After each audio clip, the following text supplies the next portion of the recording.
트럼프 미국 대통령 당선자는 후보 시절 동맹국의 방위비 분담금 비율의 현실화를 몇 차례 촉구한 적이 있었죠. 동맹 관계를 유지하려면 그만큼 비용을 더 내야 한다는 것인데요. 우리나라에 대한 방위비 분담률을 더 높여달라고 요구할 가능성이 커 보입니다. 김주환 기자가 보도합니다. 한국과 일본, 독일, 사우디아라비아의 공통점은 대표적인 미군의 해외 주둔국이라는 점입니다. 이를 주둔형 동맹이라고 합니다. 미군이 주둔하는데 일정 비율의 방위비 분담금을 해당 국가가 지불해야 합니다. 일본과 독일, 사우디아라비아는 미군 주둔에 필요한 비용의 약 70%를 내고 있습니다.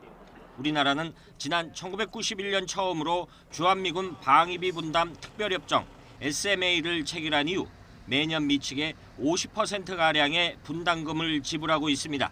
지난해의 경우 우리 정부가 낸 분담금은 9,300억 원 정도였지만 트럼프 당선자는 경제 규모에 걸맞는 방위비 분담금을 계속 거론해왔습니다.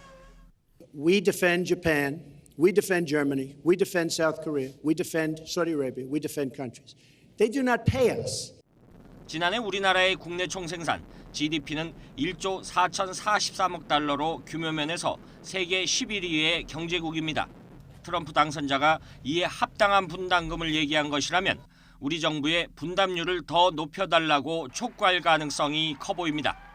하지만 GDP 대비 방위비 분담률은 한국이 0.05%, 일본은 0.04%, 사우디아라비아 0.037%, 독일은 0.025%입니다.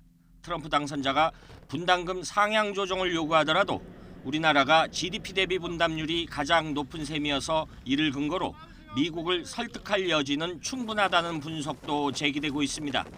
YTN 김주환입니다.